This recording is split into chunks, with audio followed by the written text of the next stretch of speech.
Doctor Shafiqur Rahman আমিরে জামাত, আমি নাম নিলাম এই কারণে আমি নিজে উদ্বুদ্ধ হই লোকটার কাজ কারবার দেখে, এই জন্য বলছি। আপনি দেখেন তার কাছে কোনো ধর্ম বেধর্ম নেই, না হলেই হবে, খালি মানুষ। কথা বলেন না কেন? তার নিজের দলের লোক না, বিরোধী দলের লোক না, শত্রুর ছেলে, এসব নেই, শুধু মানুষ হলেই ছুটে চলে যাচ্ছে। বিশ্বনবী মুহাম্মদুর রাসূলুল্লাহ জানিয়েছেন, তার স্ত্রী তাকে জানাচ্ছেন, হে আমার স্বামী, আপনি যে এসে হেরা গুহা থেকে আমাকে বলছেন যে আমি ভয় পেয়েছি, আমাকে ঢেকে দাও, কখনো ভয় পাবেন না। কাল্লা আল্লাহি লা ইউখজি আল্লাহি মা ইউখজিকাল্লাহু আবাদান। কখনো আল্লাহ আপনাকে ভয় দেখাবে না, লাঞ্ছিত অপমানিত অপদস্থ আপনাকে করবে না, আপনাকে ভয়ের ভেতরে রাখবে না। কারণ কি?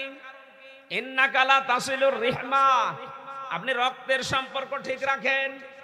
ও টাঙ্গাইলবাসী, সারা জীবনে হাদিস শুনেছেন, কি পেয়েছেন এখান থেকে? ইন্নাকা লা তাসিলুর রিহমা, আপনি রক্তের সম্পর্কগুলো ঠিক রাখেন। আজ তাকান তো, এই দেশে কত ধনী মানুষকে আমরা দেখছি, ধর্ম আত্মীয়পাতি এসেছে সিলেটে, 3 বার মাসে মাসে সেখানে যায় ধর্ম বাবা ধর্ম বোন, অথচ নিজের রক্তের আপন বোন গরিব বলে বছরে একবারও যায় না। কি বেশি বলে ফেললাম? আর যারা রক্তের সম্পর্কগুলো ঠিক রাখতে চান না, আপনি নবীর উম্মতের ভেতরে নেই, আপনি ভয় পাবেন, পেশা দেখলেও ভয় পাবেন। আর যারা রক্তের সম্পর্ক ঠিক রাখে, পেশা না বন্ধুকেও তাদের কোনো ভয় নেই। নবীর স্ত্রী গ্যারান্টি দিচ্ছে, নবীকে আপনি ভয় নেই, ভয় পাবেন না, আপনাকে ভয় কেউ দেখাতেও পারে না, আল্লাহ আপনাকে ভয় দেখাবে না, কারণ আপনি তো রক্তের সম্পর্কগুলো ঠিক রেখেছেন। এই যে রেহেম বলা হয় বাচ্চা দানি মায়ের, যেখানে বাচ্চা থাকে এটার আরবি নাম রেহেম। এটা আল্লাহর মাজা টেনে ধরেছিল, কুদরতি মাজা। বিশ্বনবী বলেন, আল্লাহ পাকের মাজা টেনে ধরে বলেছে, মাবুদ তুমি আমার ব্যাপারে কি বলো, কিছুই তো বললে না। আল্লাহ তাআলা বলেন, রেহেম তোমার সম্পর্কে আমার ফতোয়া হচ্ছে, রক্তের সম্পর্ক দুনিয়ায় যে ঠিক থাকবে, ঠিক রাখবে, আমি আল্লাহ তার সাথে আছি। আর রক্তের সম্পর্ক যে লোকটা ঠিক রাখে না, তার সাথে আমি নেই। অথচ এটাকে আমরা দুনিয়ার কাজ মনে করি অনেকেই। নিজের আপন বোন, আপন চাচা, আপন ফুফু, আপন ভাই, এর সাথে সম্পর্ক ঠিক রাখা, ভালোভাবে চলা, এটা ফরজ। অথচ 100 জনের 98টা পরিবারে এই মিল নেই। আর কথা বলা লাগবে, এটা এই দেশে নেই, এলাকায় নেই। অথচ 5 ওয়াক্ত নামাজ পড়ে, রোজা রাখে, হজ করে এসেছে, নিজের বোনের সাথে মিল নেই, ভাইয়ের সাথে মিল নেই, চাচার সাথে মিল নেই, ফুফুর জমি ফাঁকি দিয়ে লিখে নিয়েছে। তো ভয় পাবে না, পাবে কে? ও তাল গাছের ভেতরে যদি বান্দর নড়ে উঠে, তাও ভয় পাবে, কারণ ওর মনের ভেতরে সবসময় ভয় দিয়ে রাখবে। রক্তের ওই যে সিলসিলা তো ঠিক রাখে নাই। সুতরাং আজকে এখানে শুধু এ তাফসীর শুনতে আসা না, এ হাদিসের ব্যাখ্যা হচ্ছে, যতদিন বেঁচে আছি রক্তের সম্পর্ক যার যার সাথে আছে ওটা আমি ঠিক রাখবো, তাহলে আল্লাহ আমার সাথে সম্পর্ক ঠিক রাখবে। আমাকে আর কেউ ভয় দেখাতে পারবে না। যতই কথা বলুক, যতই সামনে কিছু নিয়ে আসুক, আমার ভেতর থেকে ভয় দূর করে দেবেন কে? স্ত্রী হিসাবে 2 নাম্বার কথা বলেছিল, তাহমিলুল কাল্লা, হে আমার স্বামী আপনি ভয় পাবেন না, আপনি তো মানুষের বোঝা বহন করেন, কষ্টের বোঝা, দুঃখের বোঝা, ঋণের বোঝা, কত বোঝা আপনি মানুষের বহন করে নিয়ে বেড়াচ্ছেন, আপনি ভয় পান কেন? এটা নবীর গুণ ছিল যে মানুষের বোঝা তিনি হালকা করে দিতেন। আর আমরা নবীর এমন উম্মত হয়ে বসে আছি, আরো মানুষের বোঝা ভারী করে দেই। এই 2024 সালের 5 আগস্টের আগ পর্যন্ত 2780 জন এখনো পর্যন্ত তারা হাসপাতালের বেডে কাতরাচ্ছে। কারো পা নেই, কারো হাত নেই, কারো চোখ নেই, কারো অন্ডকোষ উড়ে গেছে। এই মানুষগুলো তাদের পরিবারের জন্য বোঝা। এক কথা বলা লাগবে, এই বোঝা যিনি দিয়ে গেলেন তিনি তো পালিয়েছেন। তারা একটা সিদ্ধান্তের কারণে এতগুলো মানুষ আজ বোঝা হয়ে গেছে। সে তো পালিয়ে গেল, যদি আগেই পালাতো তাহলে এত মানুষ বোঝা হতো না তার পরিবারের কাছে। আপনি কি জবাব দেবেন কিয়ামতে নবীর সামনে দাঁড়িয়ে? বলেন আমি হজ করেছি, আমি নামাজ পড়ি। কিসের নামাজ পড়েন আপনি? কিসের হজ করে এসেছেন? নবীর আদর্শ ছিল এইটা, তিনি মানুষের বোঝা হালকা করতেন। আর আপনি এতগুলো মানুষের বোঝা এখন সব আরো ভারী করে দিয়ে গেলেন। এরা তাদের মা বাবার কাছে, ভাই বোনের কাছে, পরিবারের কাছে, দেশের কাছে বোঝা। কথা বলছেন না কেন? শুধু এতটুকুই তো শেষ করেননি, দেশটা ফোকলা করে ফেলেছেন। নিজের নামে, নিজের মেয়ের নামে, ছেলের নামে, বোনের নামে, বোনের মেয়ের নামে, ছেলের নামে, দলের লোকের নামে কোটি কোটি টাকা পাচার করে দেশটা এখন ঋণের বোঝা নিয়ে জর্জরিত। আপনার এক দরবেশি টাকা খেয়েছে ৩৬,০০০ কোটি, বাকিগুলো তো বাদই দিলাম। আপনি বেগম পাড়া বানিয়েছেন ওই টাকা দিয়ে, এই দেশে ইন্ডাস্ট্রি করতে পারেননি, হাজার হাজার মানুষের কর্মসংস্থান তৈরি হতো। এই কোটি কোটি টাকা ঋণের বোঝা এদেশের মানুষের মাথার উপরে দিয়ে আপনি আরামে আছেন। আপনি জান না, নবীর আদর্শ ছিলেন নবী মানুষের বোঝা হালকা করতেন, আর আপনি এমন বোঝা দিয়ে গেলেন আজকে এই দেশে যে জন্ম নেবে সে ১ লাখ টাকা মাথার উপরে দিয়ে।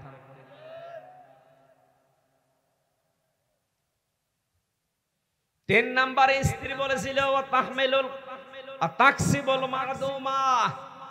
হে আমার স্বামী, আপনি ভয় পাবেন না, আপনি তো মানুষের ইজ্জত আবরু ঢাকার জন্য তাদের পোশাক পরিচ্ছেদ আপনি দেন। মানুষকে আপনি উলঙ্গ মানুষকে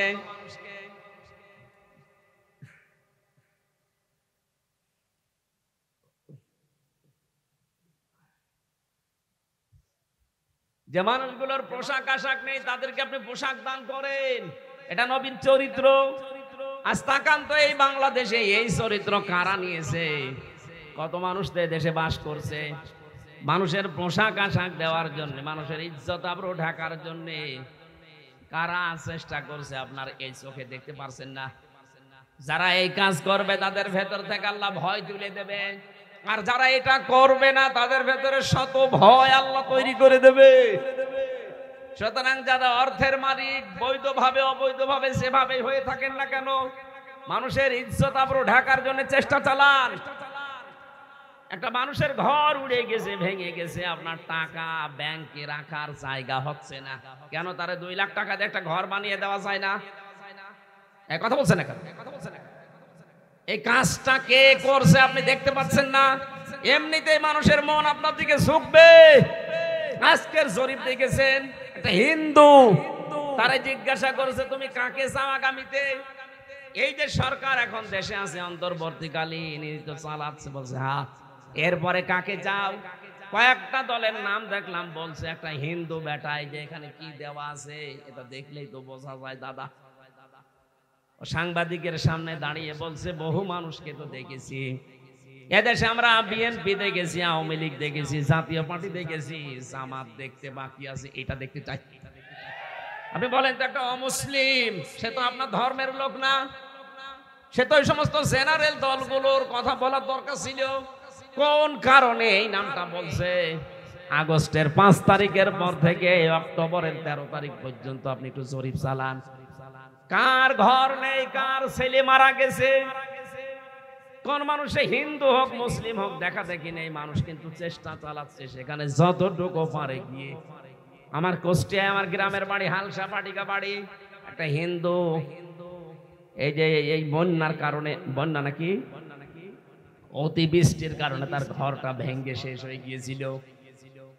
জামাতি ইসলামী পাটিকা বাড়ি শাখার উদ্যোগে, তার এমনি গরিব মানুষ, তারপরও টাকা পয়সা কালেকশন করে প্রায় ১.৫ লাখ টাকা দিয়ে তার ঘরটা অন্তত থাকার মতো পরিবেশ তৈরি করে দিয়েছে। টাকা কি ওই এলাকায় মারিং কাটিং করা মানুষের টাকা নেই? কথা বলেন না কেন? এই ১৫.৫ বছরে যারা মারিং কাটিং করেছে টাকা, তাদের টাকা নেই? এর আগেও যারা মেরেছিল তাদের টাকা নেই? কই কেউ তো এগিয়ে আসলো না। মানুষের ইজ্জত আবরু ঢাকার জন্য, মানুষের মাথা গোজার ঠাঁই যদি আপনি নেওয়ার জন্য চেষ্টা চালান, ওই মানুষের অন্তর আপনার দিকে ঘুরিয়ে দেবেন তিনি কে? এইটাই মানুষ বোঝে না, খালি জোর করতে চায়, তাড়াতাড়ি দেন, তাড়াতাড়ি দেন, তাড়াতাড়ি দিয়ে করবো কি, আবার খাওয়ার সিস্টেম করে দেবো না, এটা আমরা চাই না। এদেশে এমন একটা সিস্টেম করতে চায়, এদেশে কিয়ামতের আগে যেন কেউ জোর করে আর কিছু খেতে না পারে। যা খেয়েছেন এগুলো আবার জনগণের ভেতরে ফিরিয়ে দেওয়া লাগবে, তাহলে আপনার ভেতর থেকে ভয় দূর করে দেবেন তিনি কে? আমরা চাই আমাদের ভর দুই হয়ে যাক। আপনি মেহমানদারি করেন, অতিথি পরায়ণ, আপনি মেহমান মানে কি? আপনার বাবার শ্বশুর যিনি আসবে ইনি আপনার মেহমান, আপনার বউয়ের বাবা যিনি আসবে ইনি আপনার মেহমান না। মেহমান শব্দের শাব্দিক অর্থের দিকে তাকান। মেহমানদারি করা মানে কি? বিশ্ব নবী জানিয়েছেন এই পৃথিবীতে 4টা জিনিস আল্লাহর বড় রহমতের ভেতরে শামিল, কিন্তু মানুষ এদেরকে পছন্দ করে না। তার 1 নম্বরে মেহমান। মেহমান যখন আসে সে তার খাবার সাথে করে নিয়ে আসে। সুবহানাল্লাহ বলতে পারেন না? প্রশ্ন আসতে পারে, আমার গোলার ধান, আমার বাড়ির চাউল দিয়ে তারে আমি রান্না বাড়া করে খাওয়াচ্ছি আর সে খাবার সাথে করে নিয়ে আসে মানে কি? আল্লাহ তাআলা জানিয়েছেন মেহমান যখন কারো বাড়িতে যায় 1 দিন 2 দিন 3 দিন পর্যন্ত তার সেবা যত্ন করা, ওই লোকটার জন্য এই দায়িত্ব যেই লোকটা আল্লাহ আর কিয়ামতে বিশ্বাস করে। সুবহানাল্লাহ বলতে পারেন না? ওর প্রতিটি খাবার হচ্ছে সাদকা। আর চিন্তা করেন তো, একটা মেহমানের জন্য আপনি যা করবেন প্রতিটি খাবার আল্লাহর রাস্তায় সাদকা দেওয়ার সওয়াব পাচ্ছেন। লোকজন ডেকে তার বাড়িতে খাবার পৌঁছিয়ে দিলে সাদকা হতো, আর আপনার নিজের বাড়িতে বসে সাদকা দেওয়ার সওয়াব পাচ্ছেন। নবীজি বলেন আল্লাহর রহমতের ভেতরে 2য় নম্বর হচ্ছে কন্যা সন্তান, কিন্তু মানুষ দেখলে যেন রেগে যায়, অসন্তুষ্ট হয়। আলহামদুলিল্লাহ আমরা মানুষ হিসাবে হয়তো মন খারাপ আমাদেরও হতে পারে মাঝে মাঝে। আমাকে আল্লাহ 3টা কন্যা দিয়েছেন, আমি মনে করি আমাকে আল্লাহ 3টা জান্নাতের অধিকারী বানিয়েছেন। আমার মা জান্নাত, ফারিহা জান্নাত, হাফসা জান্নাত। এই 3টাকে যদি নবীর ওই হাদিস মতো আমি আদর যত্ন দিয়ে, খাওয়া পড়া দিয়ে, দিন শিক্ষা দিয়ে, সৎ পাত্র দেখে পাত্রস্থ করতে পারি, নবীর হাদিস আমি নবীর সাথে এভাবে পাশাপাশি থাকতে পারবো। মেয়ে যাদের আছে একটা, আপনি 1 জান্নাতের মালিক। হ্যাঁ, মেয়েকে যদি আপনার পরিমণির মতো তৈরি করেন তাহলে 1 জাহান্নামের মালিক। আপনার মেয়ে তৈরি করা লাগবে ফাতেমাতুজ জাহরার মতো। এই কথা বলেন না কেন? হযরতে ফাতেমা একদিন সাজগোজ করে বাড়ি থেকে বের হবেন, বিশ্বনবী ডাক দিলেন, মা ফাতিমা কোথায় যাও? আমার বান্ধবীর বাড়িতে। বিশ্বনবী তাকে ওই দিন একটা ওয়াজ করেছিলেন, মা ফাতেমা, দুনিয়ার মানুষকে দেখানোর জন্য যদি সাজগোজ বেশি করো তাহলে আল্লাহ পাক আখিরাতে তোমার সাজ থেকে বঞ্চিত করে দেবে। ও মা ফাতেমা, তুমি শুধু সাজতে পারো তোমার স্বামীর জন্য। সুবহানাল্লাহ বলতে পারেন নাই? হযরতে ফাতেমা বলেন, বাবার এই একটা ওয়াজ সারা জীবনের জন্য আমার কাজে লেগেছে। আমি যতদিন দুনিয়ায় বেঁচে ছিলাম শুধু আমার স্বামী হযরতে আলী ছাড়া আমি আর কারো জন্য সাজি নাই।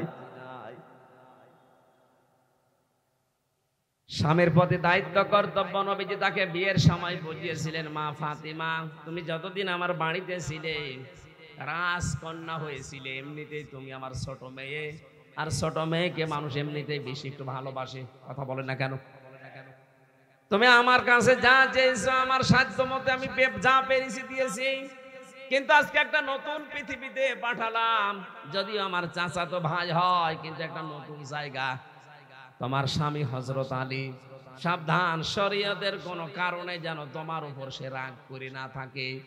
আমি তোমার বাবা নবী হয়ে বলছি, তোমার স্বামী যদি বৈধ কোনো কারণে তোমার উপরে রাগ করে থাকে, আমি বাবা হয়ে ঘোষণা দিলাম, তুমি মারা গেলে তোমার জানাজায় আমি যাব না।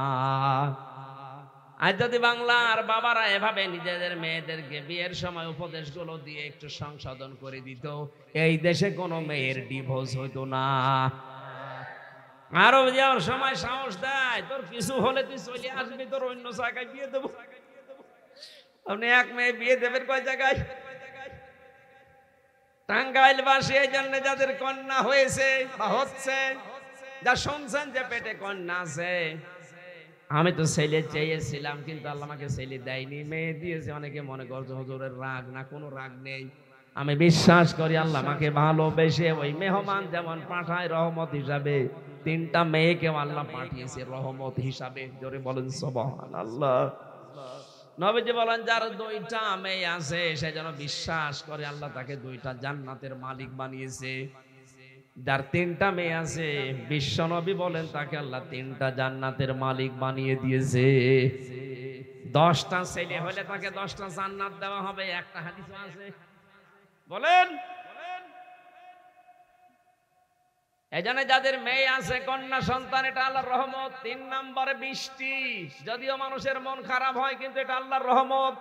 4 নম্বরে রোগ শোক, এই যে রোগ হয় মানুষের, এই যে ঠান্ডা লাগাও একটা রোগ, এই ঠান্ডা লাগার দ্বারা এই যে জ্বর হয়, এই জ্বর হওয়ার দ্বারা আপনার পেছনের একটা অপরাধ আল্লাহ মাফ করে দেয়।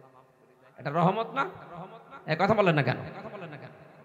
সুতরাং যাদের রোগ শোক আছে, রোগী যারা, মনে করবেন এটা আল্লাহ আপনাকে দয়া করে দিয়েছে পেছনের অপরাধগুলো মাফ করার জন্য। নাই তো এভাবে শান্তি শান্তি শান্তি নিয়ে যদি মারা যান, পেছনের অপরাধগুলো যদি থেকে যায়, কিয়ামতে আপনি কি জবাব দেবেন ওই পাপের জন্য? ছোটখাটো যে পাপগুলো হয়, পাপগুলো আমার আল্লাহ ছোটখাটো রোগের কারণে সবগুলো মাফ করে দেন। জোরে বলেন সুবহানাল্লাহ। আমরা বলছিলাম বিশ্ব নবীর আচরণ ছিল এটা, তিনি মেহমানদারি করাতেন। অথচ আমাদের ভেতরে অভ্যাসটা এখন অনেকের নেই, অনেকের নেই। তার অন্যতম কারণ হচ্ছে ওই রকম বউ আমরা পাই না। আপনি যদি একজন মেহমান নিয়ে আসেন বাড়িতে, আর যদি একটু টানাটানি থাকে, অভাব থাকে, বউরার মন পাওয়া যায় না, উল্টা পাল্টা ফতোয়া দেয়, না আমাদেরই চলে না, কি নিয়ে এসেছে কথা। অথচ সাহাবায়ে কেরামের চরিত্র পুরা উল্টা ছিল। উম্মে সুলাইম রাদিয়াল্লাহু তাআলা আনহা একজন সাহাবীর স্ত্রী, তিনি বিশ্বনবীর কাছে নামাজ আদায় করে বাড়িতে চলে আসবেন। মাগরিবের সময় নবীজি বললেন, সাহাবী নামাজ তো হয়ে গেল কিন্তু একটা মেহমান আছে, আমার যা বাড়ির অবস্থা বাড়িতে নিয়ে যাওয়ার মতো আমার কায়দা নেই, কেউ যদি পারো মেহমানটা নিয়ে যাও। ও টাঙ্গাইলবাসী, আমি শিক্ষার জন্য বলছি, খেয়াল করে শোনেন। সাহাবী বাড়িতে নিয়ে গেলেন, স্ত্রীকে ডাক দিয়ে বলে নবীজির মেহমান কি আছে একটু ব্যবস্থা করো। স্ত্রী উম্মে সুলাইম ডাক দিয়ে বললেন, স্বামী আপনি কি করেছেন? আমাদের যা অবস্থা, আমরা নিজেরাই আজকে মনে করলাম না খেয়ে থাকবো, যা খাবার আছে শুধু বাচ্চা 2টাকে খেয়ে ঘুম পাড়িয়ে দেব, আর আপনি এরপরে আবার নিয়ে আসলেন মেহমান। ঠিক আছে, রাসূলুল্লাহর মেহমান, অসুবিধা নেই, বাচ্চা 2টাকে আমি যেভাবে হোক ঘুম পাড়িয়ে দেই। রাতের বেলা মেহমানকে যখন খাবার দিতে থাকবো, ওই সময় মেহমান তো তোমাকেও খেতে বলবে, থালাটা নেওয়ার পরে আমি নিজেই বাতিটা নিভিয়ে দেব। মেহমান অন্ধকারের ভেতরে পেট পুরে যখন খেয়ে ফেলবে, তুমি শুধু হাত মুখ নাড়াতে থাকবে। ঠিক এই কাজ করার পরে সকালবেলা ফজরের নামাজে গেলেন, নবীজি সালাম ফেরানোর পরে মিসকি মিসকি হাসতেছে, ডাক দিয়ে বলে, সাহাবী মেহমানের সাথে কি আচরণ করেছো? সাহাবী তো ভয় পেয়ে গেলেন, না জানি কোনো বেয়াদবি হয়েছে রাসূলের মেহমানের সাথে। বিশ্ব নবী বলেন, না বেয়াদবি হয়নি, তোমরা যা করেছো স্বামী স্ত্রী মিলে এই মেহমানের সাথে নাজিল করেছিলেন। এজন্য নবীর আদর্শ হচ্ছে মেহমানদারি করানো, অতিথি পরায়ণ হওয়া। আর আমরা এমন মুসলমান আজ তৈরি হয়ে যাচ্ছি দিনের পর দিন, মেহমানদারি করা দূরের কথা, মেহমানকে আরো বিপদে ফেলা যায় কি করে সেই চেষ্টা চালায়। বাংলার যতগুলো থানা ছিল 560টার উপরে, এখানে যাদেরকে নিয়ে যাওয়া হয় সে যেভাবেই নিয়ে যাওয়া হোক, এটা কিন্তু থানায় যারা দায়িত্বে আছেন তাদের জন্য লোকটা মেহমান। এই কথা বলছেন এখানে, কারণ আপনি দায়িত্বশীল। দায়িত্বে থাকাকালীন যারা এই দেশ থেকে যাবে আপনার কাছে যতক্ষণ থাকবে তারা আপনার কাছে মেহমান। আমার তো মনে হয় এইটা মনে করে হারুন আঙ্কেল মনে হয় ভাতের হোটেল নিয়েছিলেন। মেহমান যখন আসতেছে উনি ভাতের হোটেল চালু করে দিয়েছে। ভাতের হোটেল চালু করে দিয়ে যদি খাবার দাবার দিয়ে যেভাবে মেহমানদারি করানো দরকার করে, ঠিক না, করার পরে এমন পিটানো পিটাই। এই যে বললো না যে হুজুর, যে পিসকে হুজুর আসবে, ওটা আমার সাথে ছিল, ওই যে রফিকুল ইসলাম মাদানি, ও আমার ঘরে ছিল 2 মাস, বলে যা পিটিয়েছিল এই আঙ্কেল। ও আমারে বলছিল, হামজা ভাই এই আঙ্কেল আমারে নিয়ে এই যে হাতির ঝিল, যেটা ওখানে রাত 12:30টার সময় 2 দিকে রাস্তা ব্লক করে দিয়ে পুরা উলঙ্গ করেছে, আমারে ছবি তুলেছে, এরপরে শার্ট পরিয়েছে, জামা গায়ে দিয়েছে, হাতে একটা সিগারেট ধরিয়ে দিয়েছে, একটা অর্ধ উলঙ্গ মেয়ে লোককে আমার পাশে দাঁড় করিয়ে ছবি তুলতেছে, আর বলছে এটা সকালে ছেড়ে দেব, দেশের মানুষ বলবে হুজুর কত খারাপ। এই ছোট হুজুর আমারে বলছিল, হামজা ভাই আমি একবার জিজ্ঞাসা করলাম আমাকে সাইকেছে, ভাই আপনারা যা করছেন এটা কি হারুন সাহেব জানে না? মানে উনি তো করাচ্ছে, অথচ এর আগে উনি আমার ভাতের হোটেলে নিয়ে খাবার খাওয়িয়েছে, কি সুন্দর আদর যত্ন করে খাবার খাওয়ানোর পরে কি করলো। আমি ওই দিনই বলেছিলাম, মাবুদ তুমি একজন আছো আমি জানি। আজকে রাত 12:30 1টার দিকে নিস্তব্ধ হয়ে গেছে সব, 2 দিকে রাস্তা ব্লক করে, গাড়ি ঘোড়া বন্ধ করে যা করছে। আমি যে এত অসহায় ওই সময় আমার লাগছিল, আমি এই যে মজলুম অবস্থায় আল্লাহর কাছে বলেছি, আল্লাহ তুমি এটার প্রতিশোধ নিও। আল্লাহ ঠিক 3 ইঞ্চি দেখিয়ে দিয়েছে।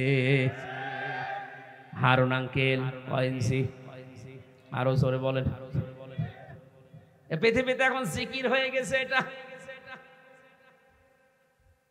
মানুষকে এত নিচে নামাতে পারে আল্লাহ।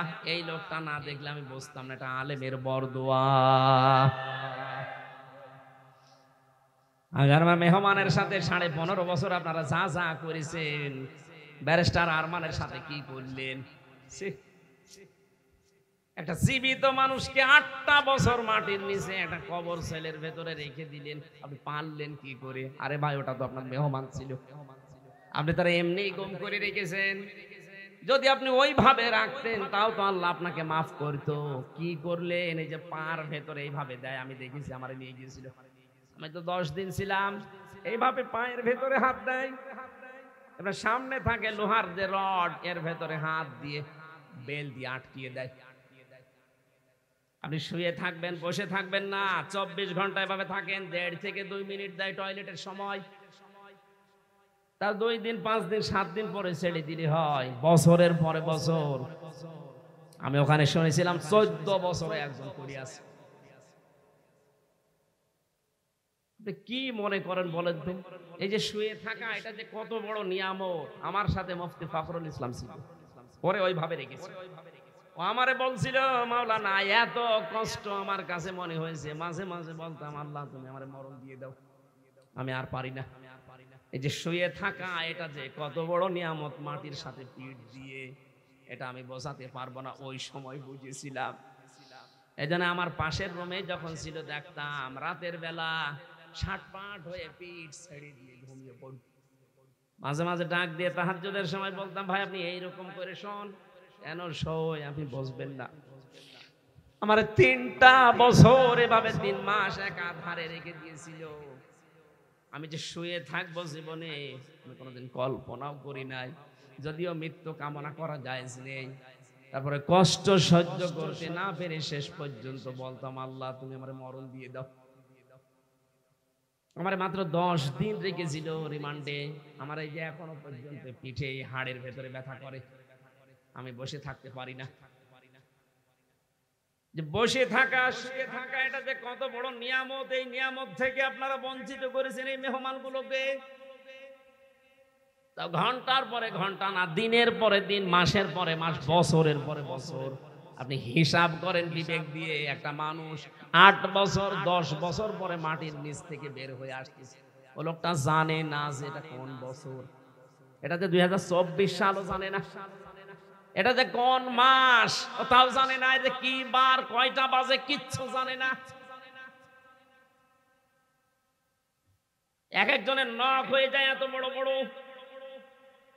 দাড়ি গোঁফ চুল কি অবস্থা, না দেখলে মানুষের চিৎকার শুনতাম মাঝে মাঝে। মাত্র কয়দিন ছিলাম তাই আমি অজ্ঞান হয়ে গেছি, আর এরা আসছে 8 বছর 10 বছর 14 বছর আছে। এখনো পর্যন্ত মানুষ সালেমদের সাফাই গায় না। কি করেছে আপনি টের পান না? আপনাকে আমি 5 দিন রাখবো, থাকেন তো দেখি। অথচ এই মানুষগুলো সব ছিল রাষ্ট্রের মেহমান। জৈদফৈত লোক না, এক একটা ব্যারিস্টার, ব্রিগেডিয়ার জেনারেল, একজন মাওলানা পড়ে আছে 22 বছর। আন্দাজে এক তকমা দিয়ে তারা রেখে দিয়েছে, উনি জঙ্গি, উনি আইএস, আন্দাজে। এখনো পর্যন্ত অনেকে দাদাদের জালে পা দিয়ে মুসলমানদের নামে মৌলবাদ জঙ্গি এই ধোয়া তুলতেছে। বুঝে করেন আর না বুঝে করেন, সাবধান থাকবেন। এই দেশে কোন মুসলমানকে, কোন আলেমকে যদি কেউ মৌলবাদ জঙ্গি বানায়, এই নাম দিয়ে গালি দেয়, সামনে কিন্তু তার পরিণতি ওই জালেমের মতো হবে। এই কথা বলেন না কেন?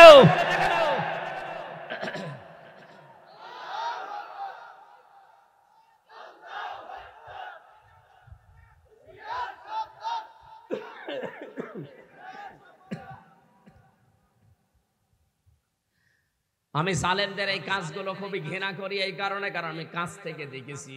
আমার মন থেকে মাপ আসে না। অনেকে বলে মাফ করে দিন, মাফ করবো কি করি? দৃশ্য দেখলে আপনারও মাপ আসবে না। আপনি এত খারাপ আচরণ করতে পারলেন কি করে?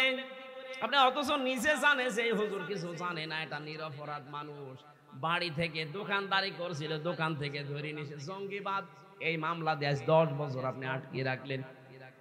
যে আচরণ করা হয় এই জঙ্গির নাম নিয়ে, মৌলবাদের নাম নিয়ে যাদেরকে ধরেছিল, এই 15.5 বছর এদের সাথে যে আচরণ করেছে, কোন দুশ্মনের সাথেও মানুষ এত খারাপ আচরণ করে না। আরে ভাই, আপনি তো আমাদের কারাবন্দী হিসাবে রাখতেন, কারাবন্দির সাথে আচরণ কি? অথচ নবী যুদ্ধবন্দীর সাথে আচরণ করেছিলেন। নবীজিও তো মেহমানের সাথে আচরণ দেখেন, সে কারাবন্দী না, যুদ্ধবন্দী। যুদ্ধবন্দী পেলেই তো মানুষ মেরে ফেলার কথা। বদরের যুদ্ধে বিশ্ব নবী মুহাম্মদুর রাসূলুল্লাহ সাহাবীরা একজন সুমামা ইবনে ওয়াসাল রাদিয়াল্লাহু তাআলা আনহু, পরবর্তীতে মুসলমান হয়েছিল লোকটা।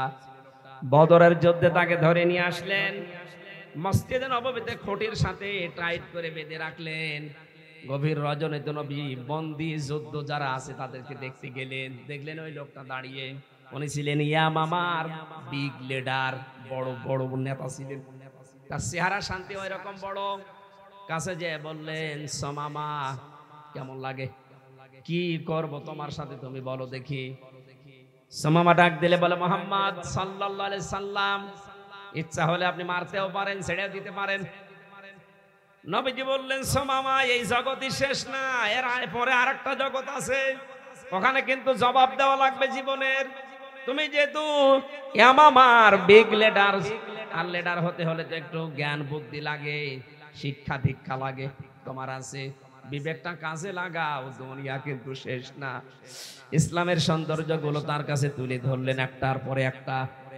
চলে গেলেন বাড়িতে, নিজে রান্না করলেন উঠের গোশত, বকরির গোশত রান্না করার পর ওটা পাঠিয়ে দিলেন সাহাবীকে দিয়ে। খাবার দাবার পর আবার তার হাত বেঁধে দিলেন। দ্বিতীয় দিন নবীজি আবার নিজে আসলেন, বিশ্ব নবী নিজে আবার তাকে জিজ্ঞাসা করলেন, কেমন লাগে এখন? শরীরের খোঁজ খবর নেওয়ার পরে ইসলামের দাওয়াত আবার দিলেন, বাড়িতে গেলেন, নিজে উঠের দুধ দহন করলেন। একে বললেন গরম করে ওর কাছে পাঠাও, মনে আছে জামাই আদর চলছে। কথা বলছে না, মানুষ জামাইকে এরকম আদর করে। কত জামাই আছে যাদের 8টা 10টা মেয়ে, আমার মনে হয় জামাইয়ের খোঁজও রাখে না, আসে না যায়। অথচ নবীজি যুদ্ধবন্দীর সাথে জামাইয়ের চাইতে বেশি ভালো আচরণ করেছেন। তৃতীয় দিন নবীজি সাহাবীদের বললেন, ওকে ছেড়ে দাও। সাহাবীরা বলে, হুজুর ছেড়ে দেব মানে? করে ছেড়ে দিলে কি হবে আপনি জানছেন? ছেড়ে দাও, আমি যা জানি তোমরা জানো না, আমি নবী, তোমরা নবী না। ছেড়ে দিলেন। লোকটা ওখান থেকে বের হয়ে চলে গেলেন। বদরের ময়দানে যে কুয়া, ওই কুয়ার কাছে তিনি গোসল করলেন। সাহাবী নবীজির কাছে ফিরে এসে বলে, হে রাসূল, আমার বিবেক আমাকে আপনার এই ব্যবহারে তাড়িত করে দিয়েছে, আমাকে উদ্বুদ্ধ করেছে, আমি আর বাপ দাদার ধর্মে থাকলাম না, মেহেরবানি করে আমারে পড়িয়ে দেন লা ইলাহা ইল্লাল্লাহ মুহাম্মাদুর রাসূলুল্লাহ। আমার ভাইরা, বিশ্ব নবীর কাছে এবার লোকটা কালেমা শাহাদাত পড়ার পর, তাইবা পড়ার পরে ডাক দিয়ে বলেন, মুহাম্মদ সাল্লাল্লাহু আলাইহি সাল্লাম, এখনকার আগ পর্যন্ত এই দুনিয়াতে সবচাইতে নিকৃষ্ট একটা নাম আমার কাছে ছিল মুহাম্মদ, কিন্তু এই মুহূর্তে কালেমা পড়ার পরে মনে হচ্ছে পৃথিবীর সবচাইতে আদরের মহব্বতের একটা নাম, সেটা হচ্ছে আপনার নাম মুহাম্মদ আমার কাছে। এ পৃথিবীতে সবচাইতে ঘৃণা করতাম আমি ইসলামকে। আজ তামাম দুনিয়ার ভেতরে যত ধর্ম আছে সবচাইতে বেশি দামি মহব্বতের ধর্ম আমার কাছে ইসলাম। তামাম দুনিয়ার ভেতরে এই মদিনাকে আমি নিকৃষ্ট শহর মনে করতাম, কিন্তু আজকে আপনার যে আচরণ পেলাম, এই মদিনাকে তামাম দুনিয়ার তুলনায় আমার কাছে দামি জায়গা মনে হচ্ছে। জোরে বলেন আল্লাহু আকবার। এই লোকটার কারণে ইয়ামামা থেকে গম আসতো মক্কায়, এটাও বন্ধ করে দিয়েছিল যে নবীজিকে যারা মানে না তারা গম না খেয়ে মারা যাবে। শেষ পর্যন্ত বিশ্ব নবীর হস্তক্ষেপে আবার এটা চালু হয়ে গেল। আমি বলছিলাম নবীজি যুদ্ধ বন্দী যারা, তাদের সাথে উত্তম মেহমানের আচরণ করেছেন, আর আমরা কি দেখালাম 15.5 বছরে? যুদ্ধ বন্দী না, কারাবন্দী, তাও অন্যায় ভাবে। কথা বলে না কেন? আমি আর মাওলানা মামুনুল হক এই দুইজনের সাথে কারাগারে আপনি যা করেছেন এই 15.5 বছরের, আমার সাথে 3 বছর, ওনার সাথে 3.5 বছর, যা করেছেন জবাব দিতে পারবেন না। আমরা তো যুদ্ধবন্দী ছিলাম না, কারাবন্দী ছিলাম, তাও অন্যায় ভাবে। অন্যায় ভাবে বলছি কেন? কারণ কিছুদিন আগে আমার মামলা সব খারিজ হয়ে গেছে। আদালত এইটাই আমার মামলা এভাবে দেখার পরে বলছে কি দেখে মামলার বিচার করবো, এর ভেতরে কোনো মাল ম্যাটারেস নেই, সব জামিন দিয়ে দিলাম। বেকসুর খালাস দিয়েছে আমারে, তার মানে আমার কোনো দোষ পাইনি, আমি যে নির্দোষ এটা প্রমাণ হয়েছে আদালতে। কথা বলেন না কেন? আদালত কর্তৃক প্রমাণিত আমি নির্দোষ, আমার কোনো দোষ নেই। যে মামলায় আমাকে নিয়েছিল পুরাটাই বানোয়াট, মিথ্যা। অন্যায় ভাবে কারাগারে কারাবন্দের সাথে যা করেছেন এটা মেহমানের আচরণ না, এই জন্যই আপনি এত ভয় পান। ট্রাকের চাকা বাস্ট হলে আপনার প্রাণ বেরিয়ে যায়, অথচ যারা মেহমানের সাথে উত্তম আচরণ করে তাদেরকে পৃথিবীর কেউ ভয় দেখাতে পারে না। বলেন সুবহানাল্লাহ। অতুইনু আলা নাওয়াইবিল হক, হে নবী আপনি ভয় পাবেন না, আমার স্বামী আপনি।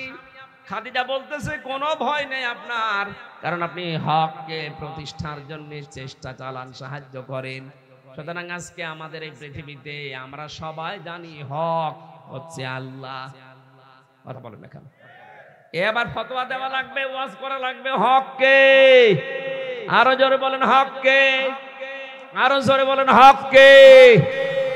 এই পৃথিবীর সবচাইতে বড় হক আমার আল্লাহ, ওনার যে বিধান আমাদের উপরে আছে ওইটাকে আজ প্রতিষ্ঠা করার জন্য নবীজির মতো যা আছে যার ওইটা নিয়ে আমাদের চেষ্টা করা লাগবে। আমার আজকের তেলাওয়াত কিন্তু আয়াতে এইটাই ছিল, সূরা শূরা 13 নম্বর আয়াত। শারআ লাকুম মিনাদ-দীনি মা ওয়াসসা বিহি। আল্লাহ পাক বলেন আমি শারআ নির্ধারিত করে দিয়েছি, বিধিবদ্ধ করে দিয়েছি, লিখে দিয়েছি, সই করে দিয়েছি, স্বাক্ষর দিয়েছি, গ্যারান্টি দিয়েছি, সিদ্ধান্ত দিয়েছি। 13টা অর্থ আছে এই শব্দের। আল্লাহ পাক বলেন আমি বিধিবদ্ধ করে দিলাম, নির্ধারিত করে দিলাম। শারআ লাকুম শুধু তোমার জন্য না, তোমাদের সবার জন্য। এখানে এই কোম শব্দের ভেতরে পৃথিবীতে যত উম্মত আমরা দাবি করছি সবাই আছি। কথা বলেন না কেন? উম্মত আমরা যারা দাবি করছি সবাই এই কোম, এই জমির এই বহু বচনের ভেতরে আছি না নেই? এটা আলেমরা জানবে, আমরা সবাই আছি। আল্লাহ বলেন আমি নির্ধারিত করলাম, আমি বিধিবদ্ধ করে দিলাম, সিদ্ধান্ত ফাইনাল জানিয়ে দিলাম তোমাদের সবার জন্য। শারআ লাকুম মিনাদ-দীন, যত ধর্ম আছে দুনিয়া এর ভেতরে উত্তম ধর্ম, হক ধর্ম, সত্য ধর্ম ইসলাম। এই দিনকে তোমরা এক কাজ করবে, মা ওয়াসাবিহি নূহা, আমি নূহ আলাইহিস সালামকে এই আদেশ দিয়েছিলাম, এই ওসিয়ত করেছিলাম, আল্লাযী আওহাইনা ইলাইকা, হে নবী আপনাকে আমি একই আদেশ দিলাম, মা ওয়াসাইনা বিহি, যার আদেশ আমি দিয়েছিলাম ইব্রাহিমা ও মূসা ও ঈসা। ইব্রাহিম, মূসা, ঈসা, এখানে চারজন বড় বড় নবীর নাম আছে, আর মুহাম্মদুর রাসূলুল্লাহর নামের কা ইঙ্গিত আছে। এই পাঁচজন নবীর নাম নিয়ে আল্লাহ বলেন প্রত্যেককে আমার আদেশ ছিল এইটা, আন আকিমুদ্দিন, দিন কায়েম করো। এটা যদি নফল হতো, সুন্নত হতো, মুস্তাহাব হতো, মুবাহ হতো, আল্লাহর কসম আমি জীবনে আপনার সামনে বলতাম না। এই যে দিন কায়েম করো, এটা কিন্তু পৃথিবীর সবচাইতে বড় ফরজ। কারণ এই ফরজ না থাকলে আপনি ভালোভাবে দিন মানতে পারবেন না। প্রশ্ন আসতে পারে, এখন দিন বাংলাদেশে কায়েম নেই, আমরা আল্লাহর বিধান মানতে পারি না। না, পারছেন না। কে বলেছে আপনি নামাজ পড়ছেন নামাজ হয়ে যাচ্ছে? কারণ নামাজের যে 27টা শিক্ষা আপনার ভেতরে একটাও নেই। নামাজের প্রথম শিক্ষা কি ছিল? নামাজে যখন মানুষ দাঁড়াবে, কাতার সোজা করো। ইমাম সাহেব এটা বলে না? বলে না। কি জন্য বলে? কাতার সোজা করো মানে কারো সাথে কারো যেন বৈপরীত্য না থাকে, দূরত্ব না থাকে, কাঁধে কাঁধ লাগিয়ে পায়ে পা লাগিয়ে দাঁড়িয়ে যাও। এখানে আল্লাহর একটা বিধান পালন করা হবে। কয়টা? কথা বলেন এখানে, কথা বলেন কি? সেজদা। সেজদা দেওয়া আল্লাহর বিধান, আল্লাহর হুকুম, আল্লাহর এই বিধান এখানে পালন করা হবে। এজন্য সবাই এক হয়ে যাও, আর দূরত্বে থাকবে না। আরে ভাই, একটা বিধান পালন করার জন্য যদি দল মত সব ভুলে আমরা সব এক হয়ে যেতে পারি, হিংসা বিদ্বেষ সব বাদ নাকি? আজ পর্যন্ত কেউ কি বলেছে আওয়ামী লীগ তুই পেছনের কাতারে যা, এই জামাত তুই আরো পেছনে যা? বলিস? ওখানে গেলে যেমন সব এক হয়ে যাচ্ছেন, কারণ বিধান মানবেন কার? আরো জোরে বলেন, বলেন। ওই আল্লাহর বিধান কি শুধু এই সেজদা? আর নেই? এরকম বিধান আছে এখনো 499টা। ওরা কোরআন শরীফে আল্লাহর বিধান 500টা। কয়টা? তার ভেতরে মাত্র একটা বিধান। এরকম এখনো 499টা বিধান আপনার ব্যক্তি, পরিবার, সমাজ এবং রাষ্ট্রে আছে। এইগুলো পালন করার জন্য আমাদের এই কাতারের শিক্ষা নেওয়া লাগবে। এখানে যেমন আল্লাহর বিধান মানতে সবাই এক, বাইরে যাওয়ার পরে আল্লাহর বিধান আমরা সবাই এক। এই শিক্ষা যদি আজ আমরা নিতে পারতাম, এই দেশে কোরআনের আলোচনায় পূজার দোহাই দিয়ে বাধা দেওয়ার সাহস কারো হইতো না। এটা নেই। এখান থেকে বের হয়ে গেলে আগে যা ছিলাম আমরা তাই হয়ে যায়। আপনার নামাজের শিক্ষা কই? এখনো তো 26টা শিক্ষা বাকি আছে। এই জন্য দিন যদি কায়েম হয়, নামাজের এই শিক্ষাগুলো আপনি নিতে বাধ্য হবেন, জোর বলে হলো আপনি করবেন। কারণ কি? কারণ পরিবেশ হয়ে যাবে এরকম। এখন যদি কেউ বলে হুজুর আমি লাল পানি খাওয়ার খুব অভ্যস্ত, লাল পানি বোঝেন না? আমি একটু আকিস বিড়ি খাই, কিন্তু মসজিদে গেলে তো বিড়ি খাওয়া যায় না। যায়? মসজিদে যত নিশা লাগুক আপনার, আপনি বিড়ি খেতে পারবেন। কারণ কি? কারণ পরিবেশটা ওইরকম। মসজিদে গেলে যেমন বিড়ির নিশা লাগলেও বিড়ি খাওয়া যায় না, ডাল খাওয়া যায় না, বাবা খাওয়া যায় না, লাল পানি খাওয়া যায় না। কারণ পরিবেশটা আল্লাহ বানিয়ে দিয়েছে ওইরকম।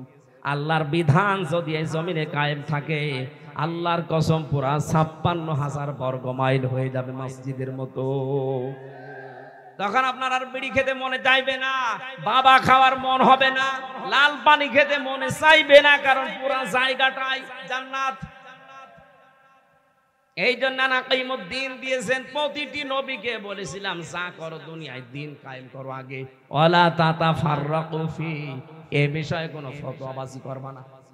সুতরাং বাংলাদেশে আমরা যেখানে আছি না কেন, আমাদের আসল টার্গেট যেন এটা হয়, মরার আগে আমরা দেখতে চাই আল্লাহর দিন কায়েম হয়ে গেছে জমিনে।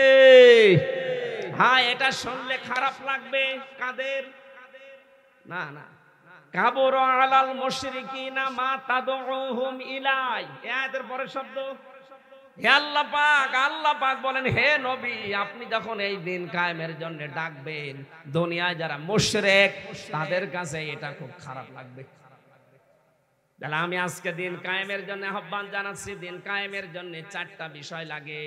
আমরা এই পৃথিবীতে যারা দিন কায়েমের চেষ্টা করি, আমাদের সর্বপ্রথম একটা দল লাগে। কথা বলে না কেন? একটা দল গঠন করতে হলে 4টা জিনিস লাগবে। 1 নম্বরে দলের জন্য লাগবে মাস্ট বি, দল করতে হলে দলের নাম লাগবে। কি কথা বলতে না? আমাদের দলের নাম কি? উম্মাত। উম্মাতুন মানে দল, উম্মাতুন মানে আমরা যে উম্মত, আমরা কি গাঁজাখোর মানুষের উম্মত? আমরা হচ্ছে মুহাম্মাদুর রাসূলুল্লাহর উম্মত। জোরে বলেন সুবহানাল্লাহ। দল করতে হলে শুধুমাত্র উম্মত হলে হবে না, একটা অফিস করা লাগে। আমাদের যে দল, এই দলের একটা অফিস আছে, অফিসের নাম হচ্ছে মসজিদ। আমরা 5 বার এই অফিসে হাজিরা দিতে যাই। কথা বলেন ঠিক কিনা? আমরা নবীর উম্মত হিসেবে যারা দাবি করছে, আমাদের দলের একটা প্রতীক আছে। এই প্রতীকের নাম পেয়েছি আমরা কোরআনে কারিমে আর হাদিসে।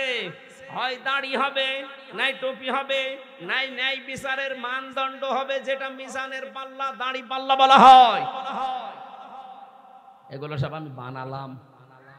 সূরা আলে ইমরানের 104 নম্বর আয়াতের ব্যাখ্যা তাফসিরে পড়বেন, এগুলো লেখা আছে। আমি সব নোট করে এনেছিলাম, এখন সময় পাচ্ছি না বলে বলতে পারছি না। 4 নম্বরে সব চাইতে বড় দল করতে হলে একটা বিষয় লাগবে, নেতা লাগবে। নেতা ছাড়া দল হয়? আরো জোরে।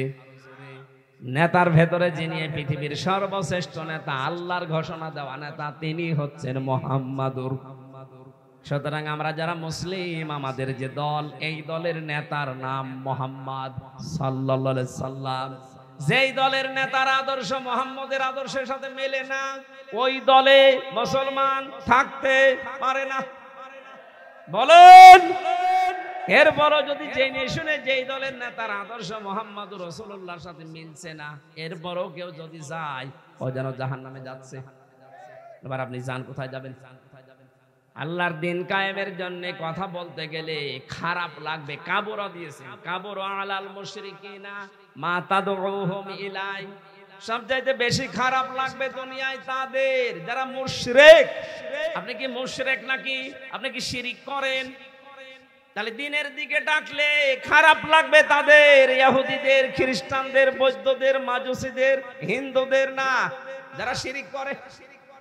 কথা বলে না কেন? আল্লাহু ইয়াজতাবি ইলাইহি মাইয়াশা। আল্লাহ পাক এই দিন কায়েমের জন্য যাকে নির্বাচিত করেন, তাকে শুধু এই রাস্তায় চলার তৌফিক দেন।